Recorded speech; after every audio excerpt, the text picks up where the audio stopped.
அந்த குழந்தைக்கு ஒரு சாபத்தை கொடுக்கிறான். எப்படி கொடுத்தா? என்ன கொடுக்கிறான்?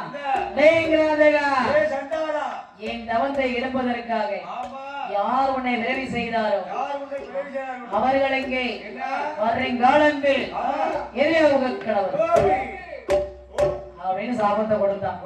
என்ன பிள்ளை சாபத்தை கொடுத்தானே அதோட இடவா செஞ்சா ஆள் அப்படி தூங்கினா என்னப்பா உடல் ஏறும் உன் பிள்ளைக்கு என் பிள்ளைக்கு ஏறும்.